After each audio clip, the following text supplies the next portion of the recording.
Evening all. Here we are back for another Dirty Talk show with me, Jeff Perrott. As you can see, going along the bottom there, I like doing this, but I always do it the wrong way. I've decided to make this one a bit of an AMCA special, mainly because I hold my hand up. It's been many years really since I've really followed AMCA with the whole side of it, not the racing so much, but where it's at, you know, as an organization and what goes on there. So I thought, right, bit of an educational thing for myself more than anything. So I thought, who better to get on than somebody that runs a team and somebody that's just won a championship. So without further ado, let's bring them on. First of all, Lee Jones from, there he is, sat there. It's with a great big clock behind him, so I can keep track of time. Evening, Lee. Are you all right? How are you? Sound. Wonderful. Looking forward to chatting with you. And of course, so Lee not only runs the Apex team, but obviously the renowned Apex circuit, which without we'd all struggle to ride with in the winter. Great job with that, by the way. And let's bring on the champ. There he is, who's just finished his workout. And he has, I'm not making that up, cutting it fine to get on here, Mr. Luke Burton. Welcome, Luke. How you feeling? You've not got much of a sweat on. And change clothes, mate. Got some nice showers in the back here, so he's a pro. Where are you? So where are you exactly? It's actually my best mate's gym. He's literally standing here the other side of the camera. Say hello, Reese. Hello. Reese, get him on. Get him on. Let's have a look. Is Reese camera shy? Come around the other side. Yeah, so Reese is my best friend, like from school. Right. We knew each other. Hey, how you there doing? He is. Does Reese train you as well? Yeah. So I've got two trainers. Obviously, Reese is more like strength side of things here at Shreds, and then Sam Yassin, he helps me out like cardio side. He's pretty special as well at training. He knows all his bits and bobs like that. But Reese is obviously the man for the strength. Like some of his titles in bodybuilding are pretty impressive. To be fair, you finished second in the world once. In the world. Yeah. What it's like to be young, isn't it, eh, Lee? Yeah. So I'm just very lucky to have the people around me inside, to be honest. Yeah. Make the most. I mean, you know, I've given up. I never was much of a trainer anyway. More on this stuff now, which obviously fuels this particular show. Listen, guys, before we get into it, and we will, I just want to bring up a shout out to these guys that are helping us out. Basically, there you go. Bell helmets are getting behind what we're doing here with the Dirty Talk show. So if you've got a Bell helmet, as you can read there, no matter how battered and old it is, get yourself to a Bell dealer and hand it in, and they will give you 20% off a new Bell lid, no matter what the state of your old crash helmet. I think within reason. Don't turn up with a Moto 3 from 1989 that is held together with duct tape. That might not work. But there you go. So trade up to Bell. Right. Now, let's get to it, fellas. Digging there, Jeff. Show my age. No, Bell and helmet. It was the way it was coming across. Oh, amazing. But I can remember getting my first Bell Moto 3. It was just such a moment. Anyway, what are you drinking there, Lee? Tea? Luke, sorry, what are you drinking, Luke? Coffee, mate. Oh, he's got coffee. That's more like it. Us team managers are turning to drink where the riders have to stay healthy. Right. Let's get down to it then. AMCA. So as I said on the intro, just bring me up to speed here, because bottom line is I follow the results, you know, and look at them with interest and see who's doing what. But the scene, where I haven't been to it for so long, looks like the AMCA and all the teams, everybody doing an amazing job. Like the paddock setup looks unreal, arguably like better than, you know, some of the, let's just call them pros for argument's sake, at the MX Nationals or the British when it was running the year before. So there seems to be so much effort going in. Have I got that right? Or, you know, it seems so professional. Yeah, definitely. So you go firstly, because you're a team manager, so you know what it's like to also put it together. Definitely with the tents and the flags, Luke. It's got. Yeah. You're one of them, boy. You got it. I thought I'd get that one. Been around the AMCA for a long time. 1989, I think, was the first championship I went to. And the riders, calibers of like Gary Evans, Cole Pope, Sean Grosvenor, Alid Humphreys, Robbie Aston.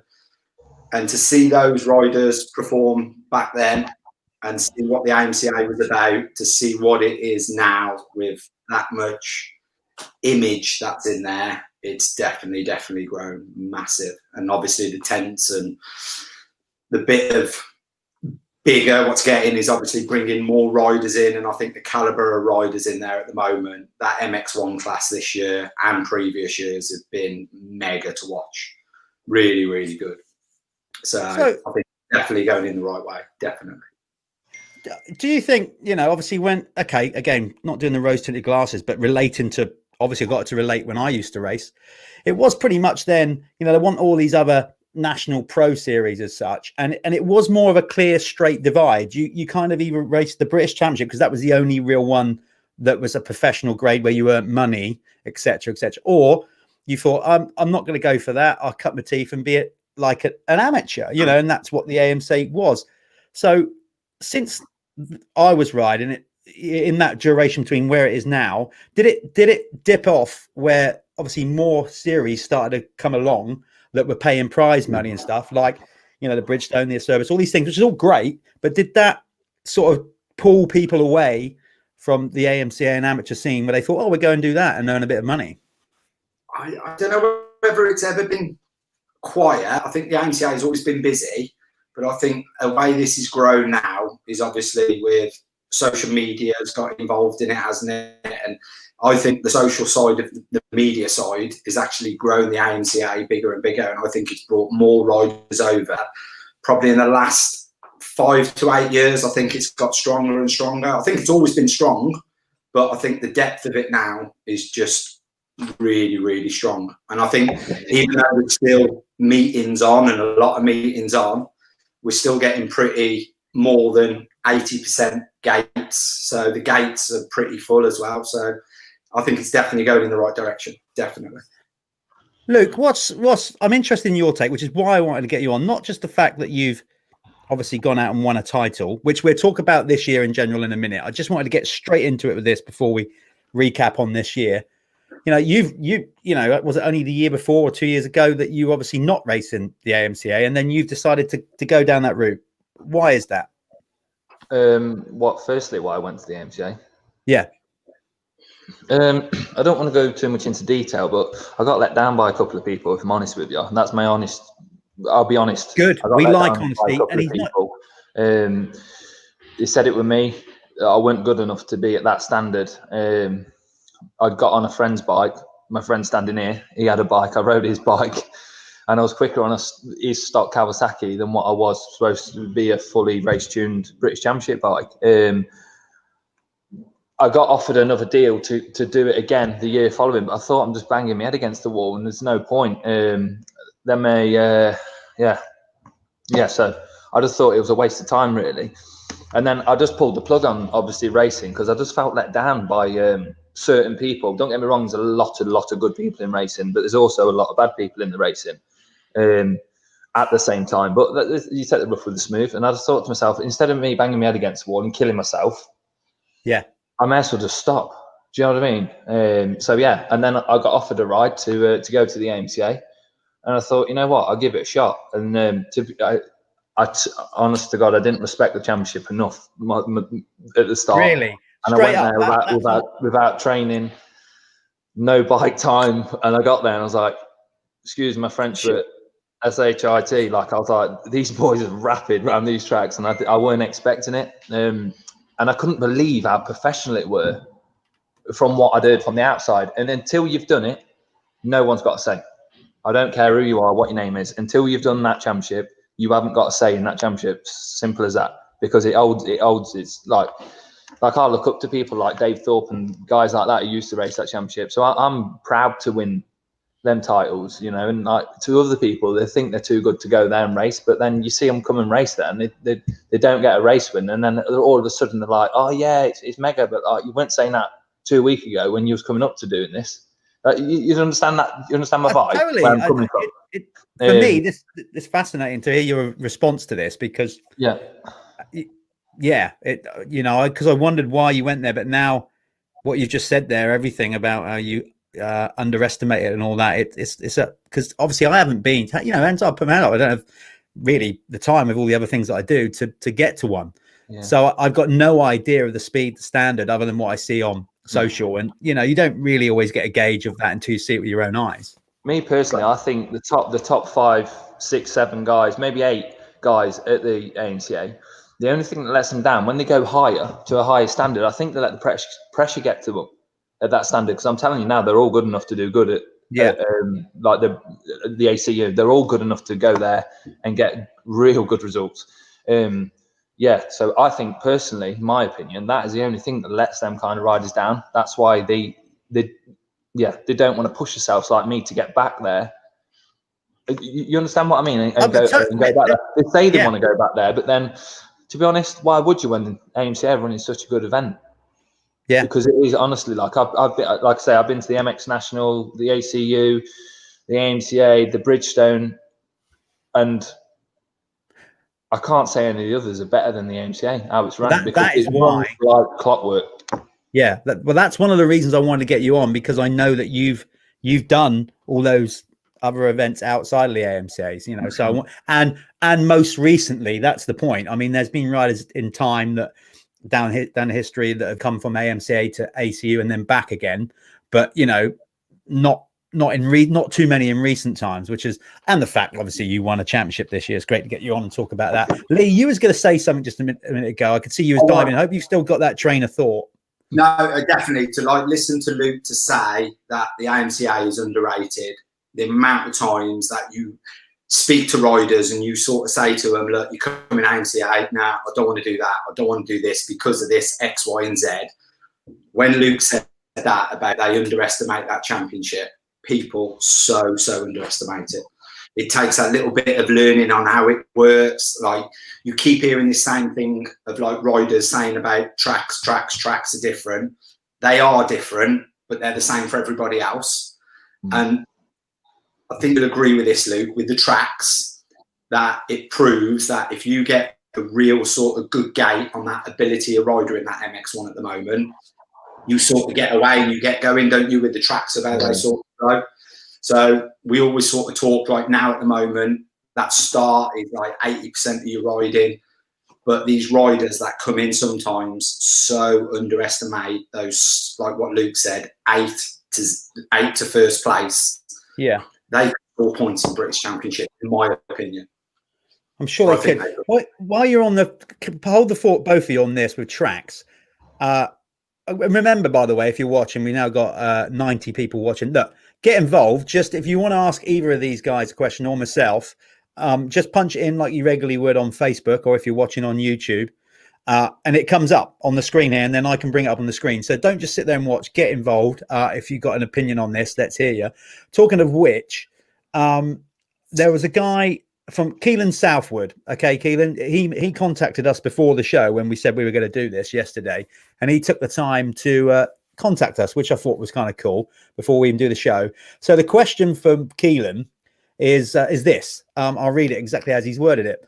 As the AMCA, us now getting a lot more publicity than he's put in brackets, the Maxis, which obviously most people now have always called the ACU British Championship, and the riders, and starting to transfer over with riders like Luke that we've just spoke about, should we be seeing a lot more national tracks popping up like Hawkstone, Landrake, etc., coming into the AMCA calendar instead of the tracks, which are far from a championship level?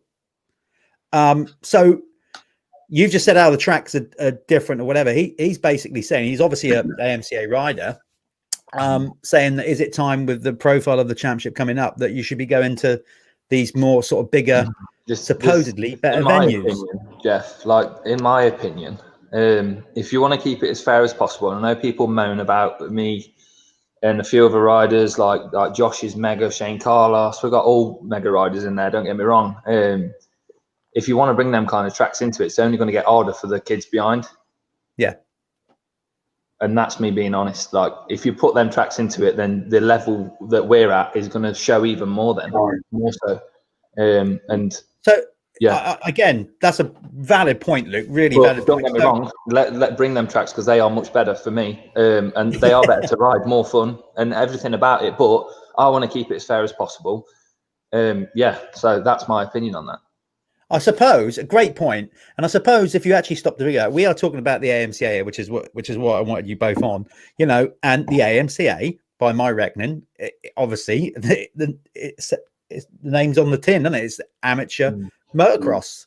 So where do you do the line of, like you said, going to these high-end venues or renowned motocross tracks that used to race at GP? Is that too much for, like Luke's just highlighted, Lee? Is that too much for your regular amateur that's making up the series? See, what we've got to try and remember as well, talking about the AMCA, we've got to remember that AMCA is a business as well.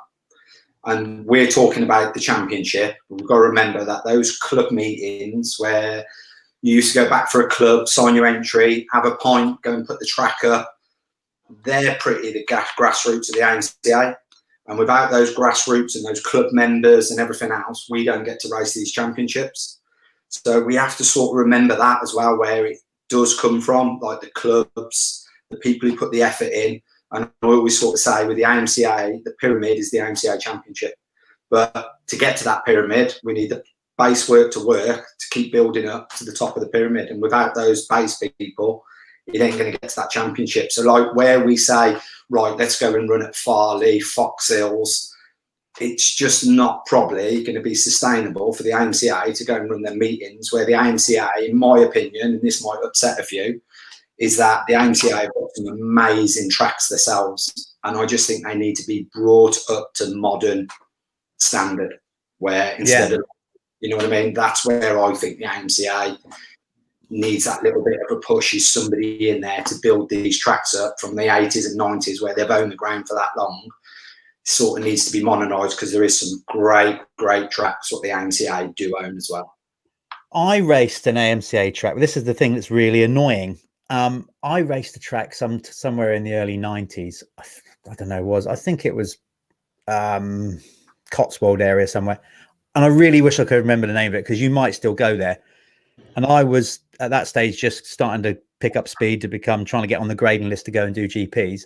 Was an unbelievable circuit. One of the best motocross track. I really wish I could remember it. I hope somebody might come up with a name and it'll jog my memory.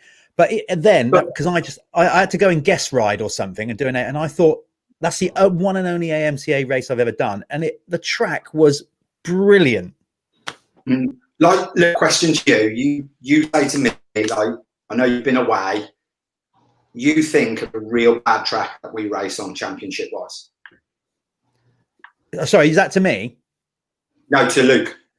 Right. As a rider, Luke, you name a real bad AMCA championship track. Lee, you know me well enough by now, mate. Like, I'd ride around the field and have fun, me. That's what I race for. I'd ride the C90. I go back to my roots, mate, riding the C90 around the field. I get fun out of that. So I'd ride anywhere. I'm not really too fussed. But would you say this as well, Luke? We go into these championship rounds and the clubs are battling each other to try and best round on as well. Yeah, the only thing I would say this year, the AMCA got wrong, and this is the only thing I can say, they didn't go to Colville track.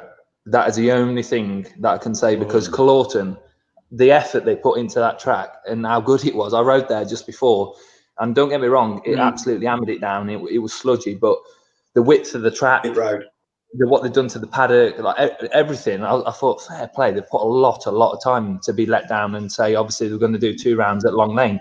Don't get me wrong, that suited me better because I'm more of a sand rider, but they'd put a lot of effort in to be let down and say, we're going to do 2 rounds at Long Lane, which obviously worked, because I don't think if we had all that rain, Clawton would have ran. But What was I was just going to say, with the circuits, like Luke, you just mentioned there, do you feel, having raced only a couple of years ago, racing the British and the MX Nationals, and I don't know if you did, I'm sure you did the Bridgestone as well. Do you find with racing the AMCA that there's more variation of tracks and track terrain? Do you get more variety racing AMCA? No, I wouldn't say so. No, not really. The only thing I would say is obviously they're very tight. The tracks ain't very wide and they're very tight. They're not very fast. The tracks aren't. But is that better though? Would that be better? Not for me, no. Not for me, no. Get him on a C90. Let's just solve it that way. Yeah. No, so you're basically, for you personally, you think that they're a bit, slower, slower, but does that not make them more technical? Oh man, for sure. Like the tracks, how rough they are. Because the British Championship tracks, ACU tracks are a lot wider. They don't get half as rough as the AMCA tracks. But it's like the AMCA, you sort of like standing up, picking your way through. Where if the tracks get real rough at the British, you're still carrying a lot of speed through them rough sections where everything slows down. So, like I was saying to Dave, I did a bit of a thing with Dave about my bike and whatnot, and it's all right me setting it up to go, because obviously I wasn't supposed to do the AMCA this year, and obviously with the British Championship being cancelled, the ACU, I then obviously thought what's next best to do. So I went and did the AMCA, and yeah, I really enjoyed it, but the bike wasn't ready for that. Like, it was way too fast for them kind of circuits. Even down to suspension, like suspension weren't set up right for them. Like it was set up to it bumps really fast. When you start to slow down, everything felt mega stiff. So I had to bring everything back towards stock. So I had to bring, and then I got more comfortable. With that in mind, then you're on about the speeds, and it's a constant debate over the last year about GPs in particular. I know that those guys are at the best of the world and they are rattling on. Mm-hmm. Would you say then, because of the arguably AMCA tracks are not, they don't run at such a fast pace, are they a bit safer because of the speeds involved? No, I wouldn't say that. Enough. No, because they get gnarly rough, and you have to respect them. Where don't take this the wrong way, anybody, by me saying this, but at the British Championship, you can sort of switch off and just go fast. At the ACU, you go to, and like even with Paul and Nick coming, obviously from helping Elliot, and then coming to watch me doing the AMCA, even there, like they've had a big shock to be like, shit, these tracks are mega rough. Like it's an eye opener for people, really. And it is for yourself. You need to get there and go and see. I want to. This is why I watch how they get. Yeah, this is genuinely why I wanted to talk about AMCA. As I said, to educate myself. I'm not going to sit here and say I'm any expert on it at all, because it's been so long since I've been to one. Here's a question brought up by somebody that obviously does both, or has done both over the year. And so Christian Warren. I thought it was Christian Watley for a minute. Sorry, Christian Warren. Christ, I've only had two. I've already got a job to read the screen. I thought Watley was coming back. I thought, God, first and foremost, I was surprised that Watley was watching, because he's probably out. Well, he can't be out in a pub, can he? He's in lockdown. He's probably around somebody's house partying. But Christian Warren has come on and said, do either of the AMCA champions this year work a full-time job? Luke, over to you. I work every single day of the week, mate, to be honest with you. Obviously, at the moment, I'm normally booked most days of the week training kids, but I've got a food business as well, obviously with a calf in Colville, which I run. I have to work every day. That's another thing, going back to obviously saying, obviously backtracking a little bit now, but you relate to me now, saying obviously going from professional to amateur. Like, what do you call a professional nowadays? I'm not being funny, but there ain't many professionals in the sport nowadays. No, totally. This is what I'm saying. But when I raced, there was a clear divide, and it's all muddled now. You know, literally, you either go, right, I'm going to go into the ACU British Championship or regional club ACU and win money and do all that, or I'm going to go AMCA, be an amateur, might not earn money, but and back then you could sort of go there and you could pick up support a little bit easier than you could race in the ACU, because you had to work your way up to that level. And it's all got a bit muddled in between now, because there's so many other things going on. What's your take on that, Lee? I mean, obviously you've been AMCA so long, but you're clued up on ACU as well. Clearly, AMCA is where you're at, and your heart's at with it, and you're still, I wouldn't say plodding along, because you're doing obviously a great job with the track and the team. So you've seen it change over that time. So, is it in a healthy position right now?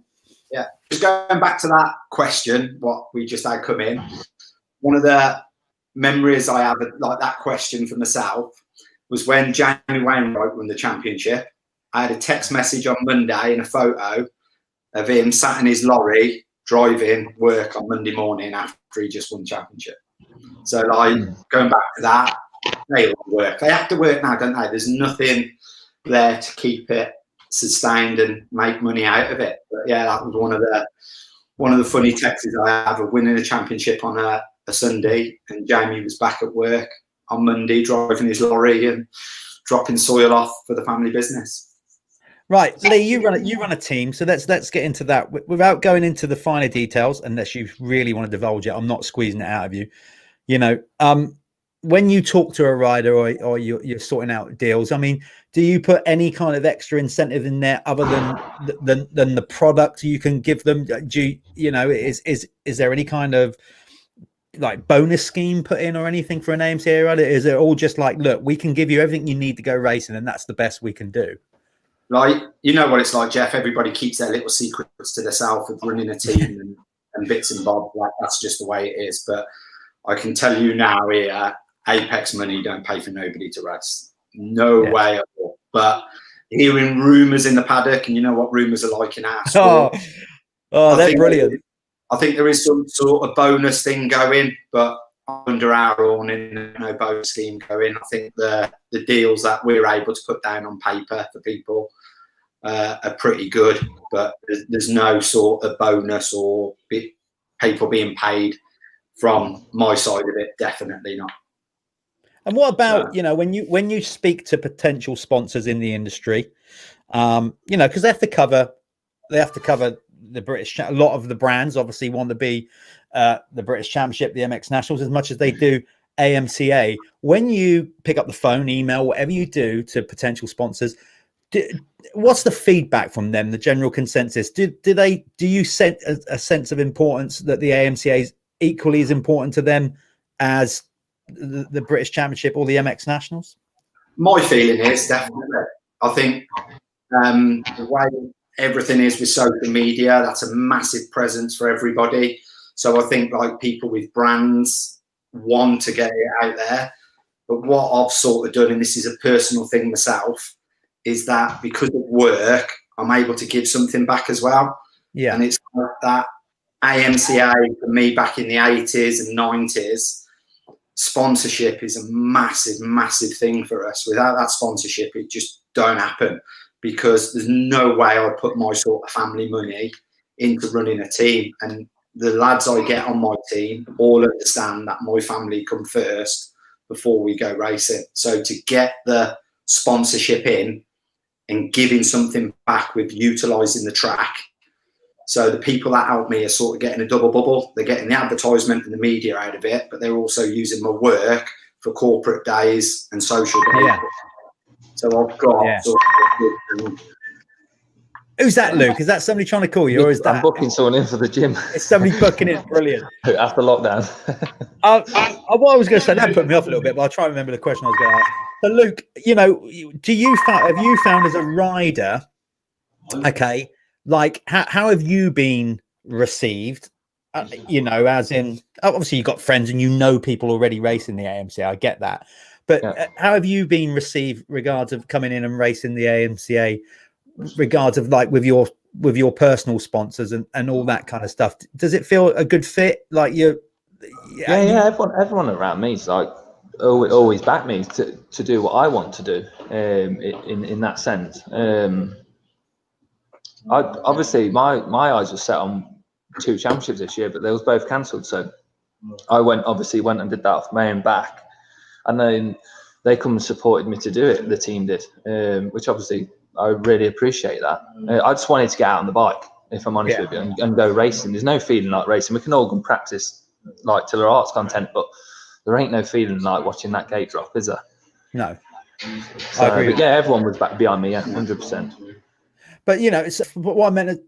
So you've been, you know, you've come into the AMCA and you've been welcomed with open arms or whatever. You know, regards of the feedback from sponsors, you know, that now that you're, and I know you won't take this the wrong way, but I've got to try and word it. So you know, obviously when you were racing at the British or the Michelin MX Nationals, you know, you were in the mix, and obviously it's a tough class, but you wasn't as near the front as you are at the AMCA. So from a sponsor, your sponsors, do they obviously they're still supporting you, but do they think it's cooler that you're getting more exposure? I guess they are. It's if we're talking about sponsors as in team managers and the team, the main guys at the team, it's more of going out racing and enjoying it as like a family environment kind of thing, because I've become real good friends with them, to be honest, and it ain't about the winning with them, it's about the taking part. So I'm under the understanding that as long as we're going racing and enjoying it, that's all that matters, really. That's so that's where I'm coming from that sense. As far as obviously brands are concerned, they're going to want to see you on the box, aren't they? They're going to want to see you on the box. That's obvious. So that's. I mean, it all sounds very rosy. So let's sort of move on then. So, where do you think the AMCA as it currently is? I wouldn't say, because there's always room for improvement and things have evolved. But would you say, Lee? Because I'll ask you first. Is it probably the best it's been for quite a while? Like the depth of riders in there is like when I go back and mention, like I say, I'm grassroots AMCA. I've had offers to go into the British a couple of years ago, but I can't go because the people in that office do an amazing job. The clubs do an amazing job. Because I'm in it now, you see more of it. But the riders that have come through, like prime example, you look at them Raider night meetings way back in the time. Yeah, and they were banging. AMCA, Gary Davis. He was there all the time, wasn't he?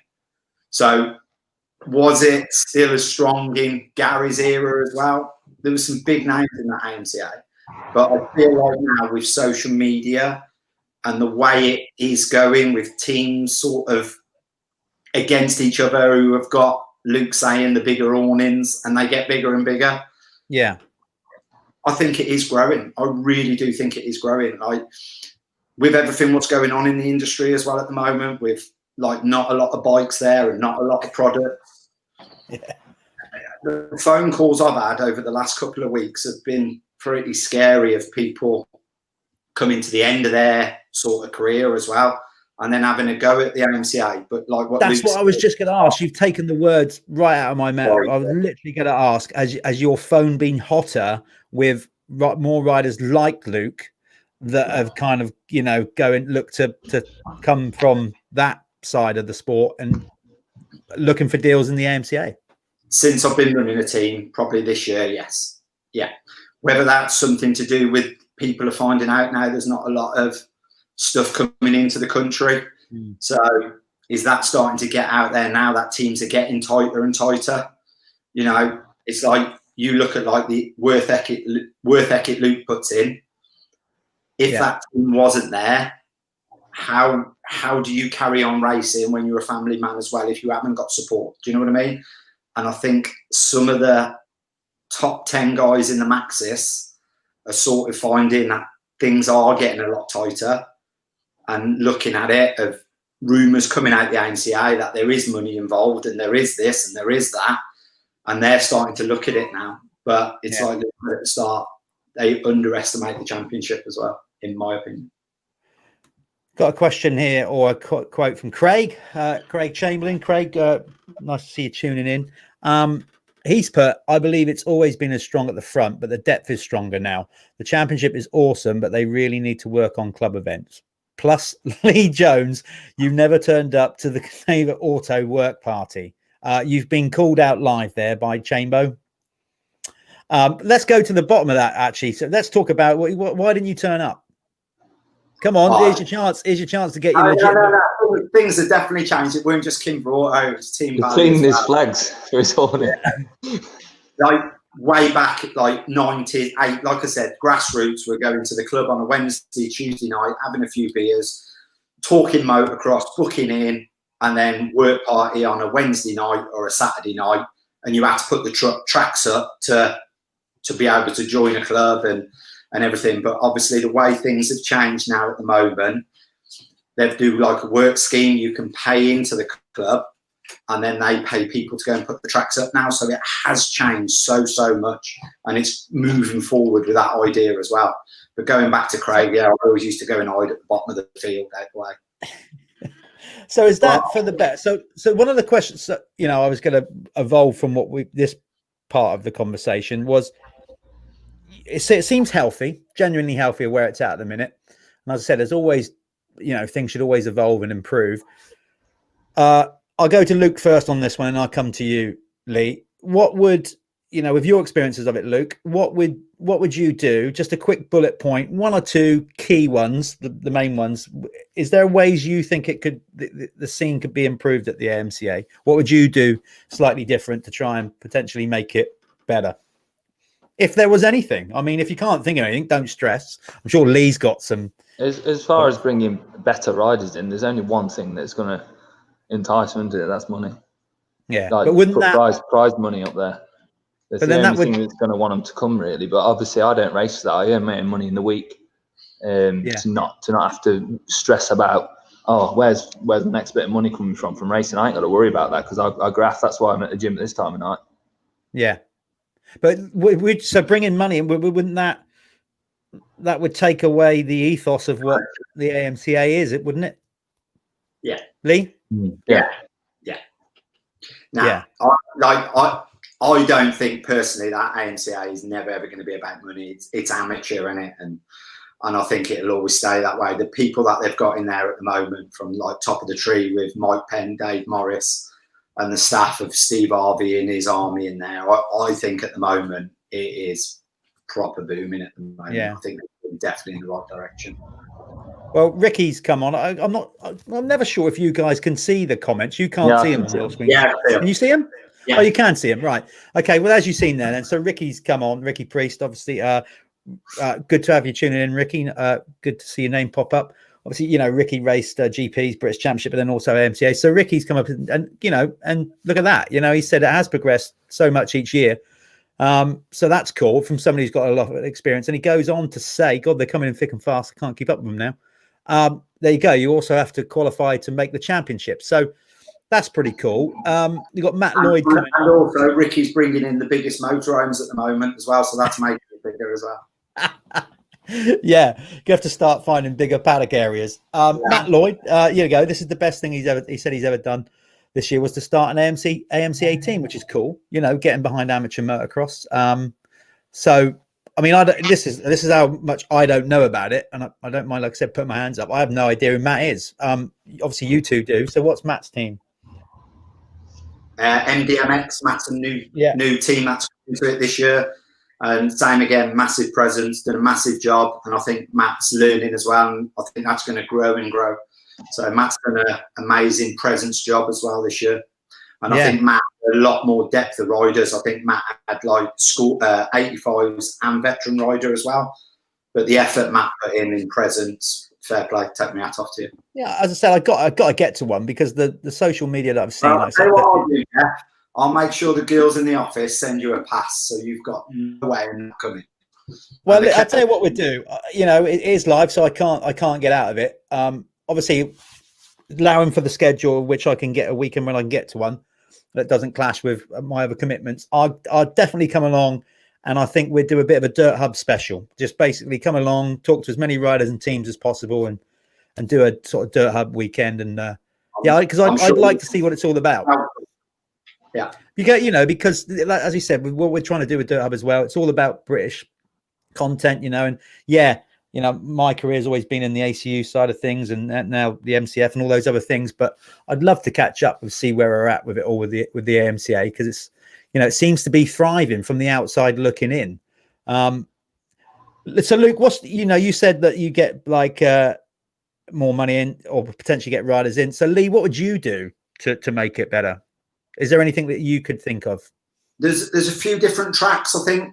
Like this year, we've got to look at it. We had 4 rounds, didn't we? And I think we've got to be grateful of them 4 rounds we had. So, like the clubs that put them 4 rounds on, yeah, there was going to be a couple more. COVID was getting tighter and tighter. I was a little bit bummed we never got 5 rounds in. I think 5 rounds for a championship is a nice figure. You can sort of, that will do. 4 rounds, it's still tight, wasn't it? But I think it's just like some of the tracks. I think we should be using a few more AMCA tracks. I like this tracks like Shobden we're not using. Right. Like Shobden is an amazing track, but the only way we get Luke Dean's right, isn't he, Lilo? The tracks, if you do bigger tracks, they will bring the better riders as well as obviously a bit of money. But it's about keeping it fair, isn't it? Yeah. You've got to keep it fair as possible at that standard. Like being around it and listening to the bicker backer in the paddock. If we go to these more wide open flowing tracks, the bigger ACU riders that are coming in are going to go further, and the people that are lying 12th to 20th, we see it at the start. Like Ricky was saying about like the qualifying, we forget about talking about you have to qualify for the championship, and you see the gates at the start of the first round is massive, and then the people that are outside the top 25 down to 36 or 38, whatever we have on the gate, they don't sort of keep flowing. If it was me, I'd put an incentive on that line. If you finish 15th, 20, 25, 30th, I think there should be an incentive to, tyres, goggles, a helmet. Do you know what I mean? Yeah. Totally. That way. Like when we said it about before, I've said like if somebody finished 20th, I'll put up a year's free practicing at the track. So to try and keep those riders outside the 15, 20, 25, 30, to keep them on that line, to keep the depth going as well. So I think there will always be a bit of incentive for those proper club people who are finishing 15th, 20th down the line. Yeah, so you're genuinely really, and the industry gets behind it and putting back to the people that are buying the products. Yeah, definitely. But I know there's people that go there, finish 25th and go, do you know what, sod this, I'm going to go to a normal club meeting, finish first, second, third, and they're happy with that as well, aren't they? But I think if there was an incentive to keep those riders on that line to get products after that sort of position, I think it'll keep the depth of the championship well alive. I think that goes across the board, though, doesn't it, with every championship, no matter where you're at. Everything's just getting more and more diluted, and because there's that option to go and race a club week, not travel so far, and so that across the board, AMCA, ACU, whoever you are, there's just so much more stuff going on now on a weekend regionally. Like obviously again when I used to ride, there'd be one club centre meeting going on that weekend. Now there's like 4 or 5 to choose from, all within like a 50-mile radius of your house. So it's not getting any easier like that. But regards of championship racing, the AMCA seems, national championship I'm on about, not regional, seems to offer up like just a real good vibe from what I can make out from you two. You'd say that, Luke? I mean, it seems to be. It's a real good. It's a good weekend. It's a real good weekend. So going forward, then, obviously this year we've all come to a grinding halt. And it was difficult, but there was some racing going on. So how did all the organising clubs and people involved this year, they got some racing off the ground. So they obviously done a great job in difficult times. How was it, the racing that you had this year? How was it all put together? Did they sort of do a good job of it? You go first, Lee. Go on, Lee. For me, as running the team, we're going to have to start getting there on a Thursday to get the better pitches. That's what it's like. You need all you need now, Lee, is an on the lawnmower, mate, to cut the grass a bit better. You'll all be taking all your own AstroTurf soon and everything. It'll it's passion. The people in that paddock and the people that do put a thing on. Like when you have people coming in, I can see Luke laughing now because I know exactly what he's thinking. You see people mowing their lawns. So if like 3-4 other teams are doing it, are you serious? We have to do it. Are you serious? I'm not joking. Honestly, I promise you. This is unreal. We're talking amateur motocross, but obviously the level outside of the actual racing is like as high end professional as you're going to get. You got to bring your own lawnmower now. Defo. Wow. Luke Dean says, there you go. Bring your own sit-on lawnmower. Maybe you can have lawnmower racing in the evening. You know, so basically that's the way to do it, isn't it? You have a lawnmower race the night before, so everybody can mow the paddock. Good idea. But this is that get the thing party started. Of like where it's going. It's just I've got a passion for it. You know what I mean? But it's like when you see them mowing lawns, you've got to, you know, if that one team's doing it and getting a lot of presents from it, it's got to make everyone else do it, isn't it? So yeah. But I mean, it's kind of cool though, isn't it? Like the effort that everybody's putting in for the setup, for all the sponsors and all that. I mean, that must be great. Luke? Yeah. What about you as a rider, Luke? Luke, you as a rider, I know you ride for a team, so you know the team's got to look creditable and all that kind of stuff. But you know, as a racer, do you know that it's important for all the sponsors, but obviously you don't get caught up with that. You just want to go. For you as a racer, you're not getting hung up on who's got the biggest vehicle. You want to go there and make sure the tracks are good and the racing is well organized, right? Definitely. Obviously, number one's the bike, isn't it? Yeah, it's nice to have a little bit of a setup, but it ain't the end of the world if you haven't got it. And if you have got it, it's more pressure. If you ain't got it, it's no pressure in my eyes.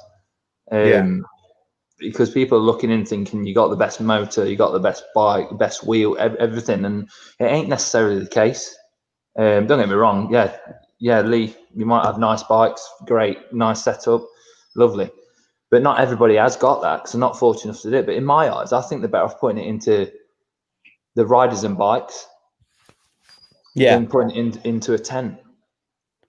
Not on about you, Lee. So don't. No. Luke, I love the comments because I know what I'm like as well. But for me, of running a team, the riders, where these bikes and sponsors and products come from, are not the riders. It's the people that are putting them there for the riders. Yeah. So that presence needs to be there to get the riders as well. That's 100% with you. Obviously, so with to put a nice show on it. Yeah, definitely. Obviously, the team I'm riding for, Gear Tech Honda, that isn't the same with them. Obviously, it's all funded by Paul, which, to be honest with you, how professional the man is, I've never seen anything like it. To be honest, like I ain't blowing smoke up the man's arse, but he absolutely like works day in day out. Him and Nick, and then after work, like Nick pulls up at the workshop. He's got Elliot's mine. Paul's got Elliot's mine bikes in bits. You know what I mean? When Elliot's riding. It by no means it's a professional team because they're doing it after work. But yeah, that's where it's been an eye opener for me riding for Paul. Like, and I absolutely like worship the ground he walks on because I can't appreciate what like Nick and Paul do during the week to get us out on the bikes. Don't get me wrong, we've all got problems and none of us are perfect as riders, as teams. But it's been so easy to work through them problems with Paul and Nick. They always get to the bottom of it with no stress. You've just evoked this question from me in my head. What you've said there, then, Lucas, effectively, do you think? And this is not aimed at the AMCA. This is motorsport, motocross in general, across the board, right? I'm not singling out the AMCA here at all. Do you think that there's just too much emphasis has just now gone on to marketing and social media, and the racing is almost a byproduct of the sport? I agree to disagree in a sense because it's made a mega championship, and it's brought up until obviously what's happened in the world, like with the COVID and whatnot. There's more people go to watch the AMCA than there is to go and watch the ACU. So up until that point, I'd say it's been a good thing. But in Lee's defence, as a team, he's got to do them things to keep sponsors happy, where Paul didn't have to do that. And for me as a rider, it's better for me because there's no pressure and you can just be nice and chilled. So that's how I take it on my point of view. How chilled is Lee at a race when he's got to set up? But do you feel like at the side of the track? Do you Not feel very. like I can only imagine. he probably can't wait for the racing to start so he can chill out because he's got to do the thing. But Lee, so Luke's got a point there. He's obviously said he sees your point of view and how important it is for a team of how you structure your team. You have to do that. We don't have to, but it's certainly a term that I use. I call it, obviously, I've got some experience of this at running Team Green and whatever.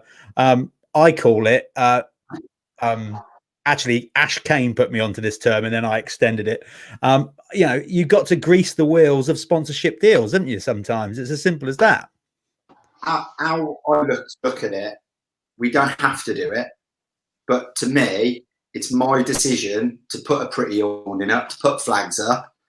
It's the same sort of passion of what Paul and Nick does, that worth ethic that goes in to do Luke's bike. I learned of doing a rider's bike, the hours I put in to do that bike, to be a mechanic and put the awning up. And that's where we went a little bit bigger after that. I always said I would never favouritism one rider to do a bike. Yeah. So then my next passion goes in to making sure the bikes look pretty, the bikes are running properly, the mechanics need their products and what they need for those bikes. And then if everything goes into place for everything there, the rider just falls into place and gets his best results, what he can for you. But it's all down to work ethic and passion. I think passion is the biggest thing with that AMCA and the teams that were in the paddock. They weren't there in the 90s. Do you know what I mean? There was always sponsorship. There was big sponsorship there. But I just think these people that are coming into it now and social media, I just feel like it's massive passion, and there is a lot of old riders in there. And I could never ever go as fast as Luke on a bike. So what I try and do is put more effort and passion into running the team. Yeah. But then it needs people like you doing it. But then that's across the board again with all federations, no matter what you're riding under.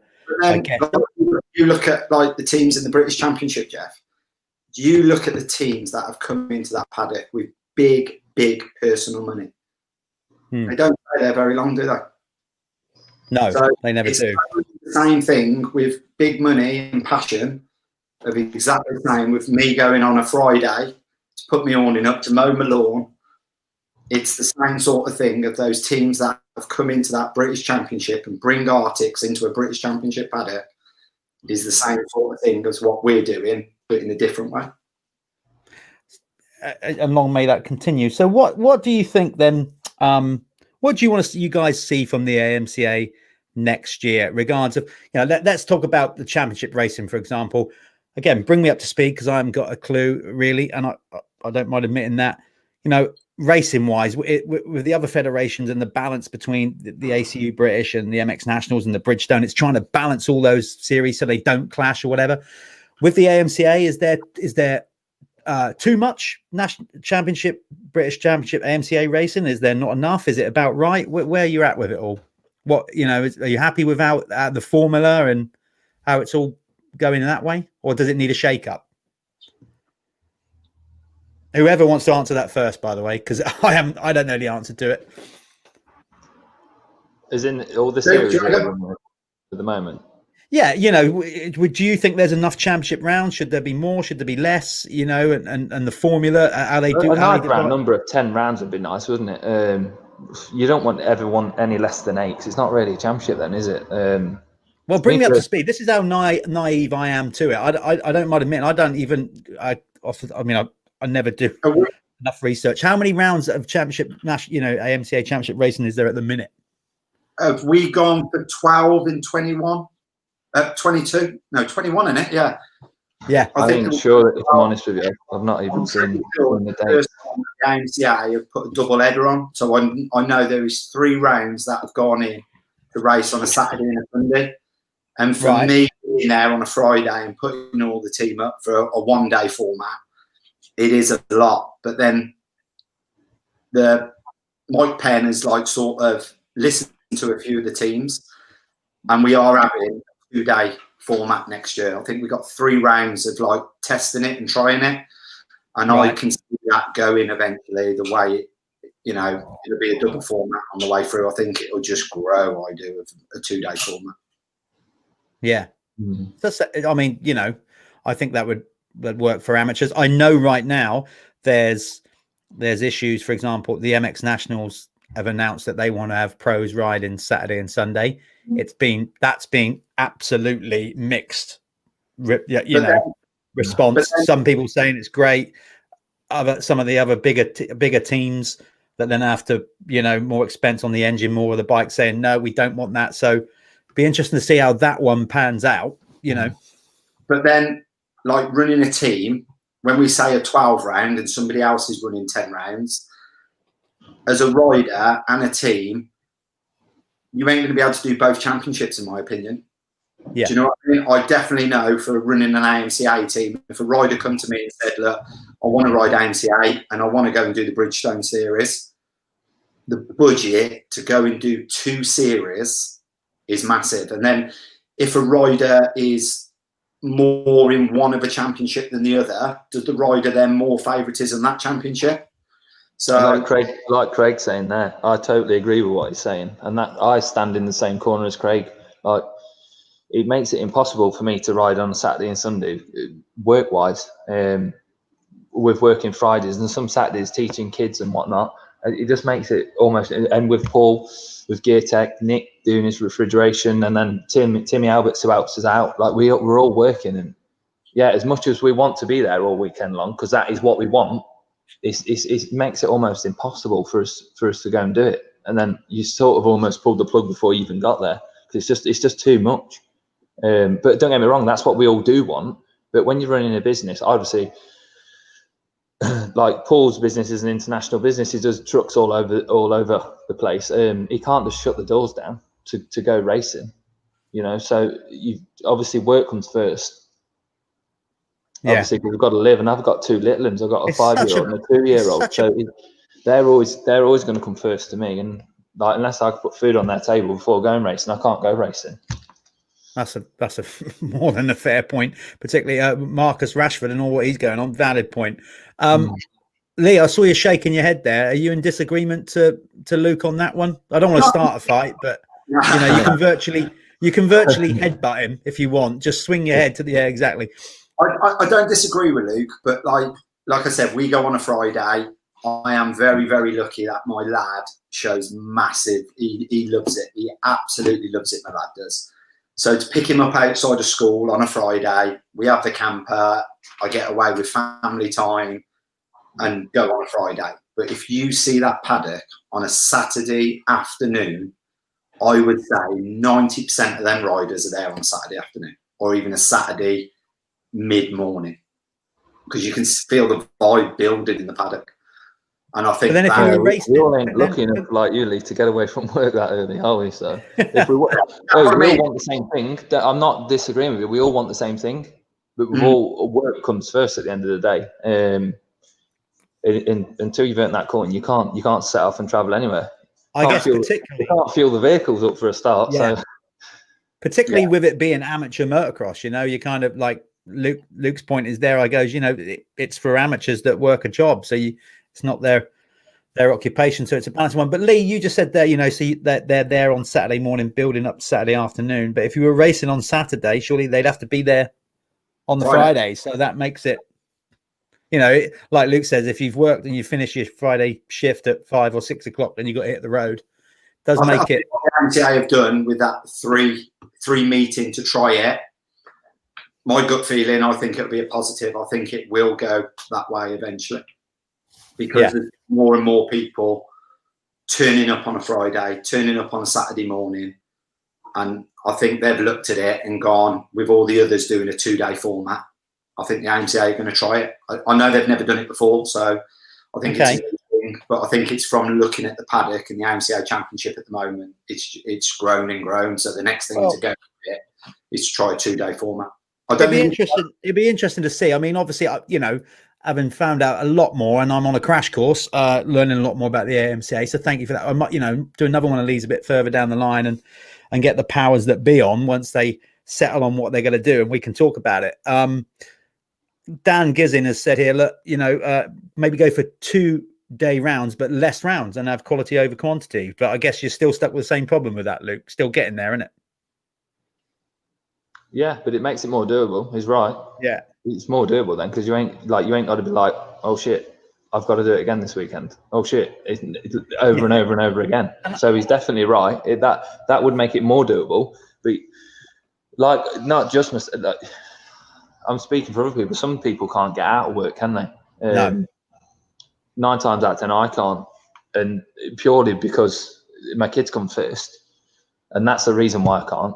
I could shut up shop, but then I'll have no money to feed them. So Yeah, then I'll be father of the year, won't it? Then, so I ain't gonna risk that. no, you wouldn't be, but they still love you for your racing. Yeah, of course they will. Of course they look up at different, but I won't be able to sleep at night. No, that's true.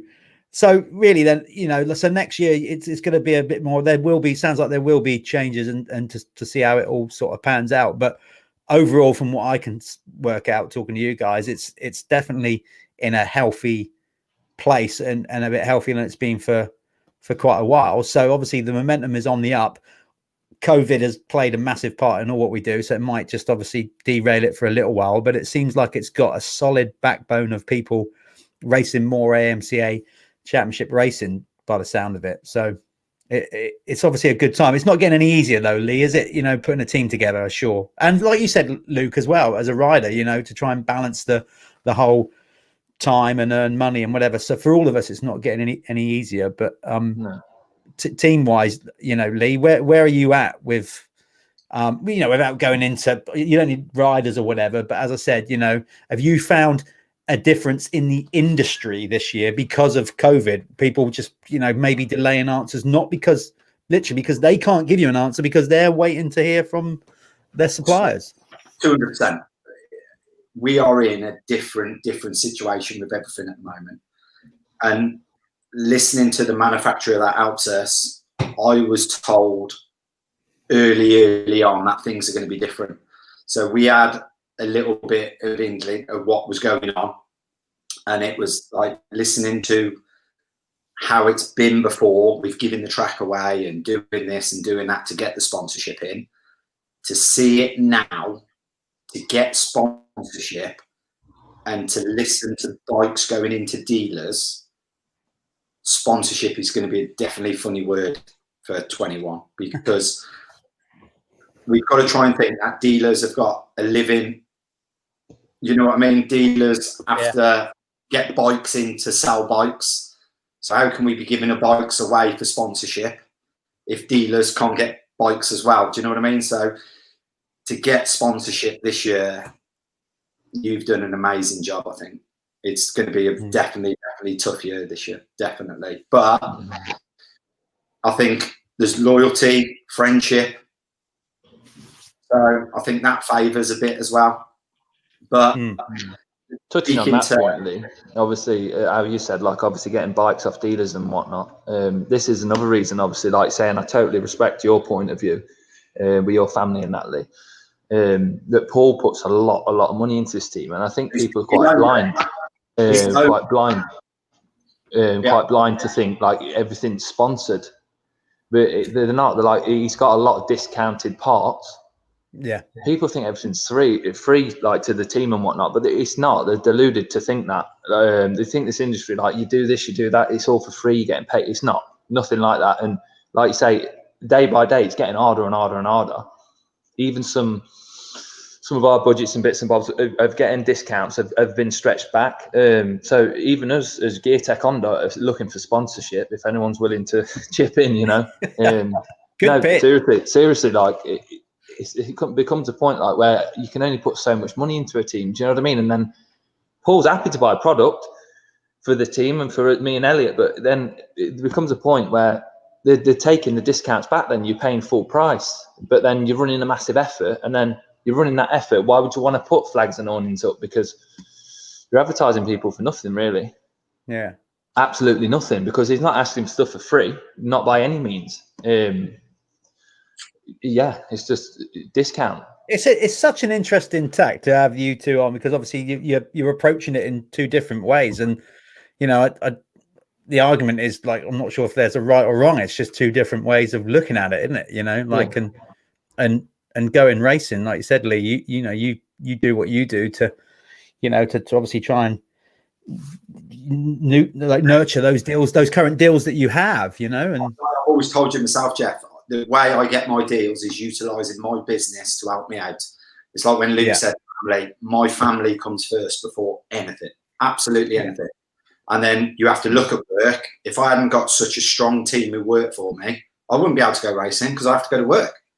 So I have a little bit of a different thing to everything else. And like Paul, I know Paul personally, the money Paul puts into the sport, he wouldn't do it if he didn't want to. It's passion. It is absolutely. Yeah. That shows. I mean, obviously I know Paul a bit from, you know, with because he started the team, you know, more in ACU and the MX National and all that. So I can see how he operates, but obviously I've never been to an AMCA race and see how you do things. So it'd be interesting to come and see that. There's a few wisecracks at Ewan Johnston. Ewan, look at him. Yeah, you're old school, Ewan. You know, and that's what you get for living in beautiful Cumbria. You know, you've got to pay the price of traveling a bit further. So cut your wine in, Johnston. I can say that to him because I know him.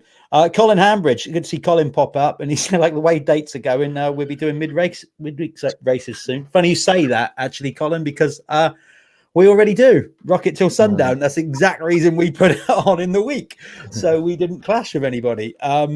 Luke Dean has asked me if I'm coming to some rounds next year. Yes, we've already established that. Lee's going to invite me along to a round, so yes, I will be at a round next year.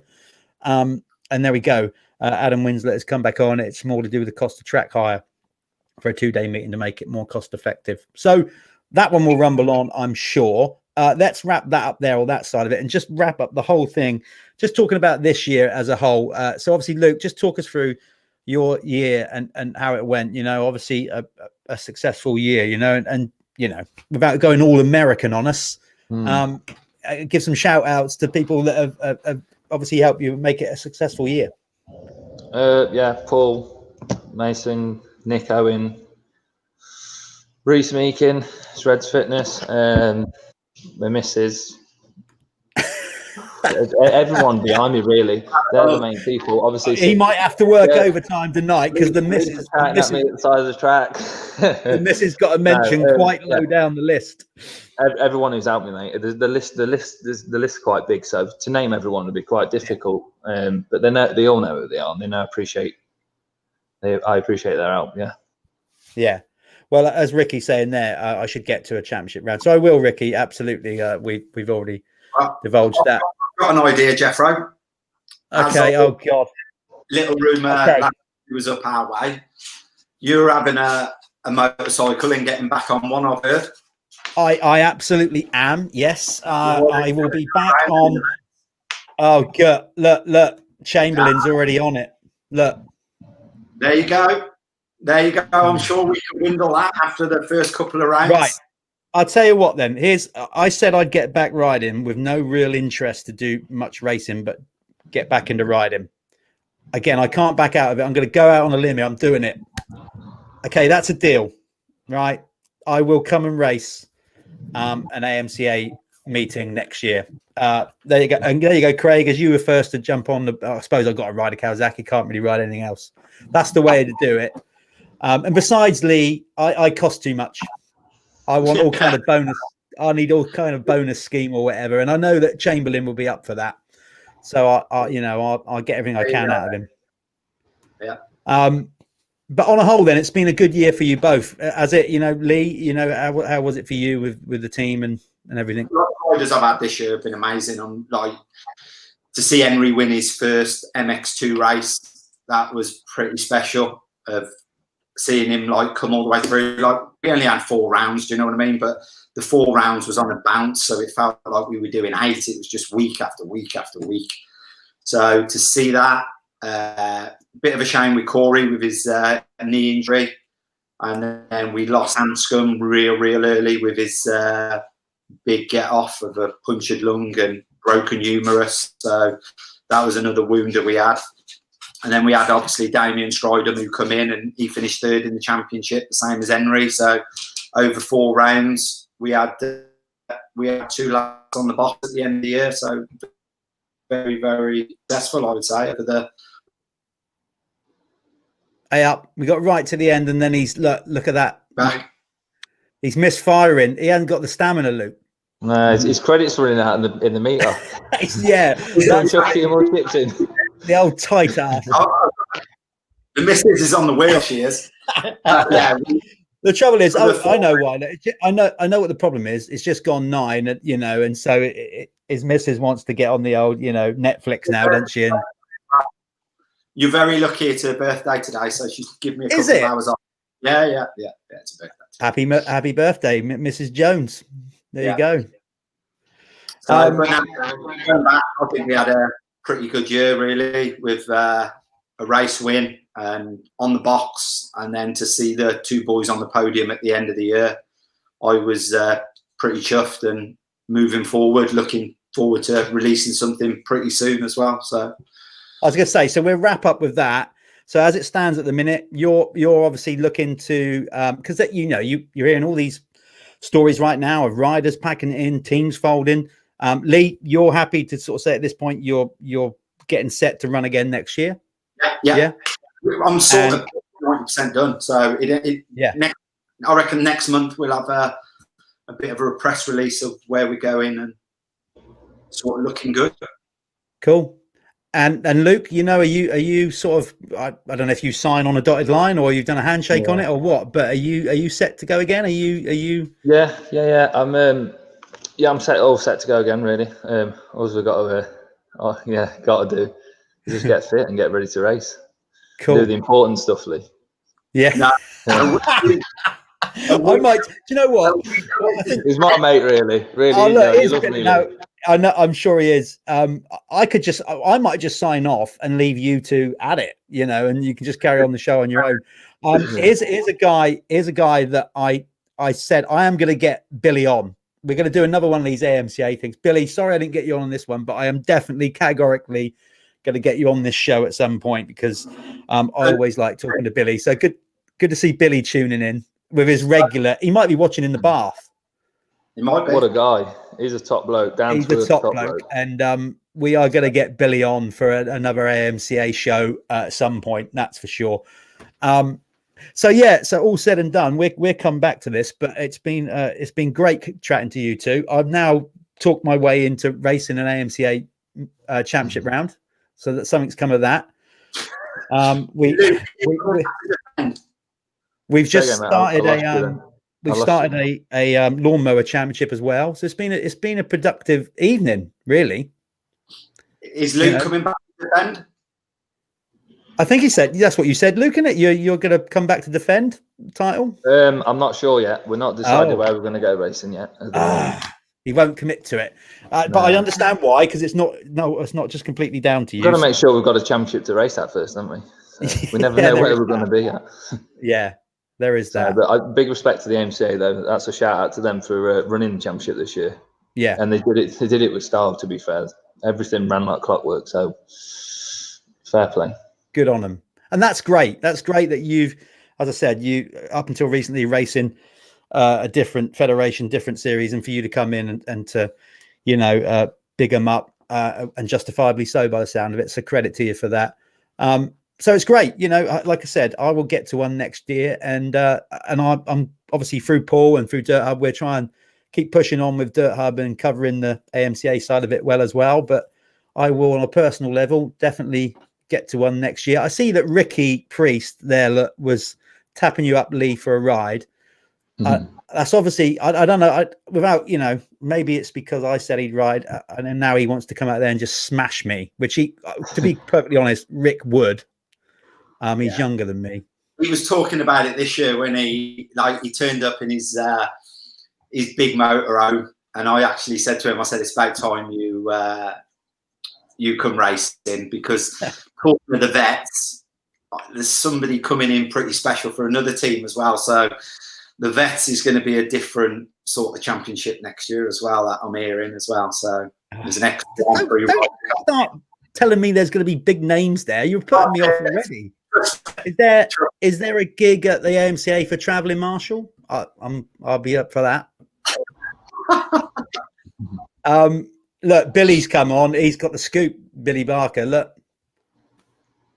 apparently that's what's happening. That's why Clements decided to knock the MX1 on the head, and he's coming straight in. AMCA. There you go. Listen, guys, I'll let you go. Obviously, Luke's been in the gym long enough now. He's probably starting to get cold. Yeah, I thought you were. Thanks for taking the time out, Luke, particularly after coming straight in from training. Well, you haven't even come in, have you? You stayed there. Lee, thanks for your time as well. Always a pleasure. I'll have to come up to your place to get a load of practice in now then for next year. Yeah, so that'll be it. Lads, a real pleasure. I hope you've enjoyed talking and discussing it all as well. We've had some great feedback. Thanks everybody else for watching and your points tonight. It's been well received. And take care, guys. Hopefully we'll see you at a track next year. Look after yourself. Say hello to everybody for me. And again, thanks for your time. And I'll see you soon. So those guys are out there. Thanks a lot to Luke. He goes. See you later, Lee. I'll speak to you soon, mate. There goes Lee. There's Lee Jones from Apex. Thanks for that. And that's it. That was Dirty Talk Show episode 7. I hope you enjoyed the chat tonight. As we said, the whole idea of this Dirty Talk Show is more current affairs. We're not into it about rider interviews, or I do that with all the other stuff that we do, Man in the Van, etc. So Dirty Talk is very much talking about current affairs and where we're at in the sport. So thanks for getting involved. We're going to be doing a lot more of these next year across the board. So let's try and build this thing up. So thanks for supporting it. Remember to keep following Dirt Hub for all the news in motocross and off-road. Basically, everything from grass track to dirt track to, AMCA, all that other stuff. So keep supporting us and we'll be able to keep doing these shows. So hope you enjoyed your evening. Sorry if we ruffled on a bit too much. But there you go. So enjoy the rest of your evening. And I'll see you sometime soon. And that is it, really. I'm out of here and we'll catch up. I don't know when, but probably in a couple of weeks' time. So everybody, till then, enjoy lockdown the best you can. Stay safe and we'll catch up soon. Right, I'm out of here and I'm going to finish my beer. It's getting warm. See you later, guys.